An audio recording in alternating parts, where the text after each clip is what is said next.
안녕하세요. 유방건강TV 시청자 여러분. 유방암을 이기고 사회에 복귀해서 정말 희망찬 삶을 살고 계신 여성 환우분들을 모시는 프로그램을 마련했는데요. 오늘은 그 첫 번째 시간으로 홍여진 배우님을 모셨습니다. 안녕하세요. 반갑습니다. 아니 네. 너무 좋은데요? 네. 아니 우리 선생님 얼굴도 완전히 빛이 나고 옛날보다 좀 나아졌어요. 훨씬 네. 나아졌어요. 저도 무슨 체중을 10kg 이상 빼서 조금 운동도 그래서 하고 더 저기 그래서 하시는구나. 조금 더. 그리고 병원도 되게 밝아지고 나 깜짝 놀랐어요. 네, 아니 네. 병원에 그 곰 뭐야 그거? 봄 임지빈 작가의 핑크 베어인데요. 그 그 핑크 베어 미니셔도 팔아요? 그런 거 좀 팔지. 팝니다. 팔아요. 근데 팔아요? 작품이기 때문에 가격이 조금 어쨌든 아우 근데 갖고 싶다. 네네. 그거는. 그 임지빈 작가가 원래 벌룬 그 풍선이에요. 네. 풍선으로 그렇게 여기 여러 곳에 설치를 하는데 이제 유방 캠페인의 달을 맞이해서 저희 병원에 올려놓고 굉장히 많은 분들이 좋아해 주시고 또 많이 올려주시고 막 그런 그러니까요. 네. 아유, 안녕하세요. 저는 이제 탤런트 겸 배우 또 왕년의 미스코리아였던 홍여진이라고 합니다. 우리가 제 소개를 하기 전에 이렇게 선생님하고 수다를 떨었는데 제가 그 핑크 베어를 왜 물어봤냐면은 주변에서 병원에 방문을 하잖아요. 방문하면은 과일 아니면 꽃이잖아요. 그렇죠. 근데 요새는 이제 병원에 과일, 꽃을 못 하니까는 위로의 말로 뭐 해주거나 뭐 선물 같은 걸 들고 와요. 제일 네, 좋은 네. 거는 역시 봉투예요. 봉투인데 네. 제가 그 얘기를 왜 하냐면 미국에서는 병문안을 가거나 할 때 그러한 핑크 인형 네, 핑크 인형으로. 곰으로 이렇게 오. 가져가서 거기서 한마디씩 이렇게 써주는 거예요. 네네네. 그러면은 자기가 회복되고 10년, 20년이 지나도 그거는 계속 간직하는 거예요. 네. 좀 더 의미 있는 훨씬 네, 의미가 네, 있죠. 네, 그래서 네. 그런 것도 이렇게 캐릭터를 해서 좋을 것 하면은 같습니다. 예, 저희도 우리 한번 왜 팔 부러지면 기부스에다가 왜 사인해주고 하잖아요. 사인해주듯이. 그런 것처럼 네. 핑크 인형 같은 거 하나 만들어서 네. 그렇게 팔면은 그 같이 좋은- 사업하실래요? 한번 고민해 보겠습니다. 네, 그래서 네. 거기다가 이렇게 응원의 글 해서 이렇게 굉장히 좋을 것 환원해 같아요. 주면은 네. 아우 저는 그때 환우분들이 5년 됐다고 축하한다는 떡을 보내왔어요. 아. 그래서 떡 상자 아직도 가지고 있어요. 떡 상자를 네. 네. 떡은 나 먹고. 네, 계속 수다를 떨다 보면 네. 끝이 안 날 것 같아서 그래도 오늘 홍여진 배우님 모셨으니까 네. 과거 옛날에 홍여진으로 한번 돌아가서 아. 미스 코리아 시절 때부터 한번 이야기를 나눠보면 좋을 것 같은데요. 제가 이렇게 공부해 보니까 네. 1979년이었더라고요. 꽤 오래됐죠. 제가 10살 때였어요. 꽤 오래됐죠. 21살 때 그때 미스 코리아 선에 당당히 그쵸. 예, 음. 당선되셨는데 그 당시 70년대가 10살이었으면 기억을 하시나? 집에서 기억하죠? 미스 코리아가 그때는 흑백 어마어마했- TV로 다 봤었죠. 어마어마했고, 시청률이 네. 7, 80% 그쵸? 맞아요. 그리고 미스 코리아에 당선이 되면 좀 완전 유명인이 되는 완전 네. 그거밖에 없었어. 근데- 예능이 그쵸? 근데 왜 미스 코리아에 어떻게 하다가 나가시게 된 거예요? 그 아, 얘기를 좀 저는 들려주시죠. 고등학교 때 미국으로 이민을 갔어요. 아. 그때가 이제 77년도인데 예. 미국 대표로 한국 미스코리아를 나온 거예요. 아 무슨 남가주 대표 뭐 이런 그렇죠. 식으로. 예. 아 미국 어디 계셨던 거예요? 저는 LA 쪽 LA 남가주에 쪽에 남가주 캘리포니아. 대표네요, 네, 예. 그래서 이렇게 띠두른 거 보면은 네. 미스 남과좌. 아. 남양주 아니에요. 사람들 남양주 남양주인 줄 알아. 아, 저는 한국에 네. 계시다가 미스 코리아 나오신 건 줄 알았는데 아. 미국 대표로 한국에 그랬어요. 오신 거네요. 예. 네네. 한국에 있었으면은 아마 미스코리아 나가는 거가 아마 용기가 안 났을 텐데 70년대는 아직 자유 여행이 해외 여행 자유화가 안 됐을 때예요. 때죠. 네. 그래서 다 외국을 못 그렇죠. 가고 네. 유학생도 나라 국비만 갔고 맞아요. 아니면 저희 같은 온 가족 이민만 갔을 당시예요. 여권도 단수 여권 나오고 막 그랬을 때 한 그랬을 번만 쓰고 거예요. 한 번 쓰고 그 다음에는 못 반납해야 써요. 돼요. 네. 그러니까 한 번 미국을 가면 이민을 가면 한국에 놀러를 못 와요. 네네. 근데 어렸을 때 짝사랑을 하던 오빠가 있었어. 한국에 미국을 가서 그 오빠를 볼 수가 없는 게 집에는 다 얘기도 못하죠. 어린애가 무슨 막 어디 혼자서 그렇죠. 그렇게 가슴앓이를 했던 적이 있어요.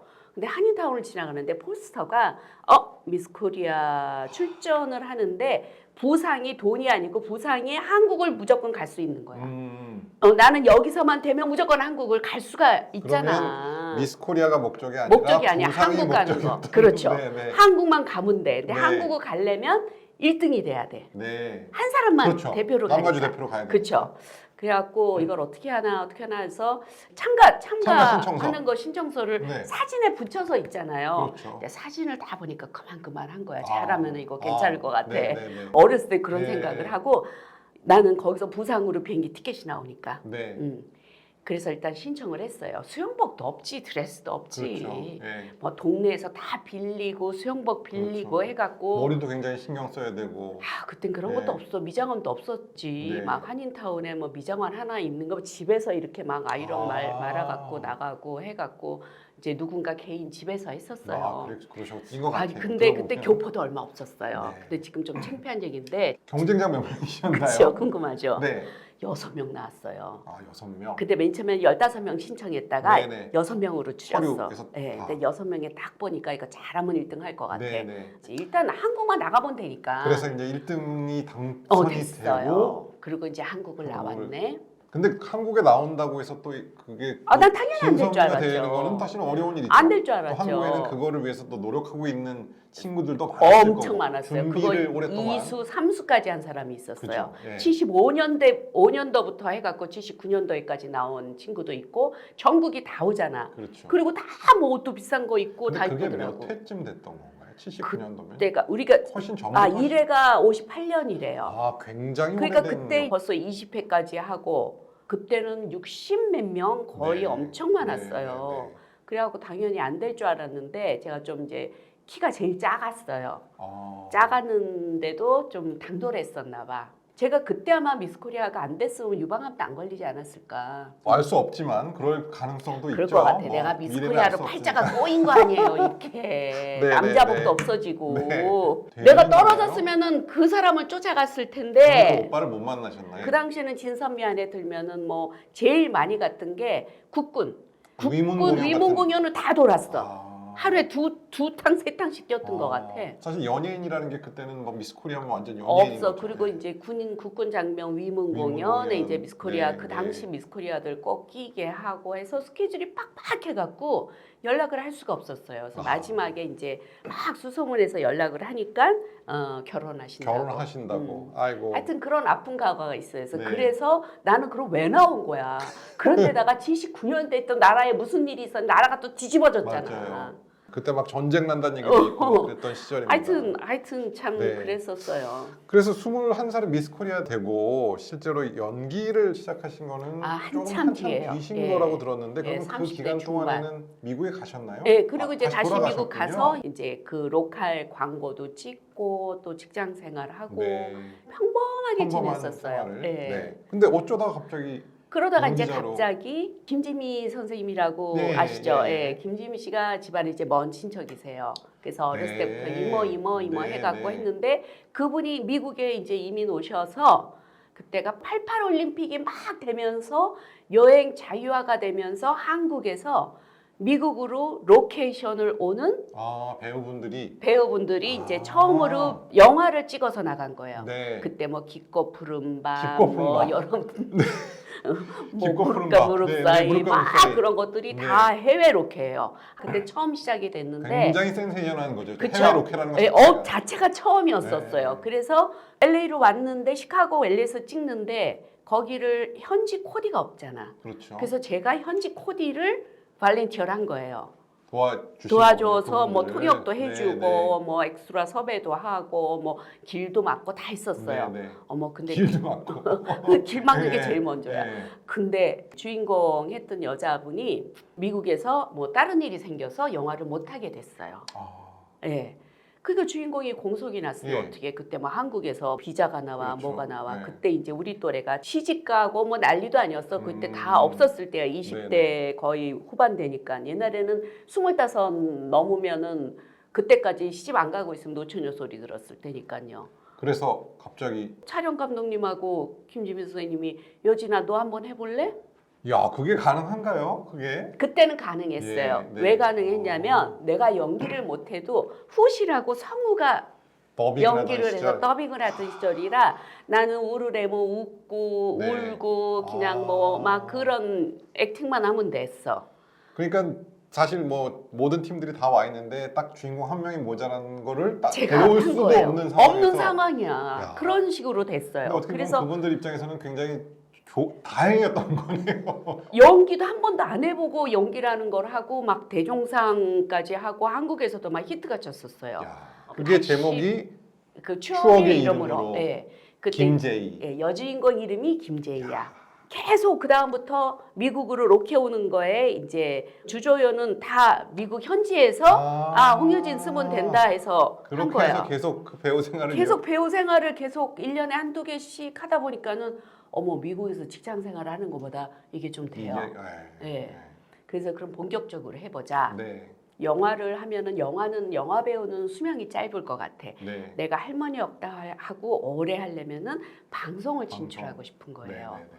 그래서 95년도에 처음으로 드라마를 하게 됐어요. 그럼 그건 이제 한국에 들어오셔서 하게 된 건가요? 처음에는 왔다 갔다 왔다 갔다 했다가 하시면서. 이제 나중에는 어쨌든 여기서 촬영은 이제 한국에 오셔서. 그렇죠. 예. 이제 여기서 이제 비자를 받아서 음. 95년도에 이제 드라마 데뷔를 해서 지금까지 있어서 진짜 바빴었어요. 네, 그때는. 네. 그리고 아까도 우리 작가 선생님하고 얘기했듯이 집에 지금도 엄마가 조금 아프면은 야 뭐 젊은 게 뭐 이렇게 아파 그냥 들어놔서 며칠 쉬면 돼. 그리고 병원에 안 보냈대잖아. 네네. 우리 부모 세대도 그랬거든요. 그렇죠. 네. 드라마를 하면서 밤샘이 많았어요 옛날에는. 아, 그렇죠. 그래서 밤을 새고 아침에 다시 찍고 저기 하고 코피가 나도 찍고 감기가 들어도 찍어야 돼. 네. 그렇게 힘든 생활을 계속 했는데 그래도 병원을 안 갔어요. 네, 네. 그게 그러니까 몸이 많이 축이 났겠죠. 음. 그러다가 한 10년 동안 드라마 생활을 하다가 10년쯤 네. 뒤에 이제 내가 유방암을 발병을 했으니까.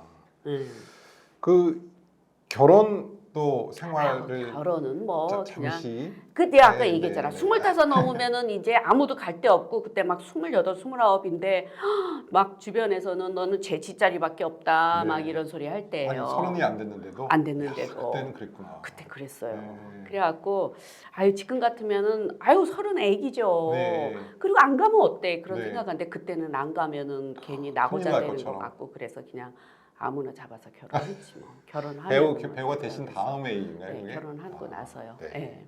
근데 그런 것들이 다 이제 좀 어린 나이에는 스트레스가 될 수도 있었던 것 엄청 같아요. 스트레스였더라고요. 또 지금 배우 생활도 보니까는. 쉽지 않았을 네, 거고 그리고 밤낮을 바뀌어서 일하는 것도 사실 네. 유방암의 위험 인자 중에 하나거든요. 그렇다고 네, 하더라고요. 그래서 스튜어디스들 유방암에 많이 걸리는 경향이 있어서 그런 것들이 조금 젊은 나이에서 상당히 스트레스셨던 건 맞을 것 같아요. 결혼을 이제 해야 되는데 이제 네. 결혼 안 하고 있으니까 주변에서 뭐라고 하는 것부터가 이제 스트레스. 네. 여자는 그게 계속 스트레스예요. 그렇죠. 그러니까 이제 뭐 요새는 그런 거 스트레스 안 받는데 이제 주변에서 막 손가락질 하니까. 근데 그 당시만 해도 막 이혼이라는 게 또 많지 않았을 때고 네, 그런 그렇죠. 그러면서 그러니까 이혼도 배우로서 스트레스고. 좀 겪는 어려움 같은 것들도 많지 않으셨어요? 많았죠. 네. 내 자신은 이혼하면 어때 어쩌고 저쩌고 하지만 눈총을 느끼잖아요. 그렇죠. 네, 그래서 네. 그런 것도 남 몰래 이제 좀 주눅이 들고 음. 그 주눅 든다는 것 자체도 스트레스였거든요. 그렇죠. 예. 네. 그리고 또 주변에서 한마디 두마디 얘기해 주는 것들이 상처가 되고 그렇죠. 그런 것들이 이제 알게 모르게 스트레스예요. 예.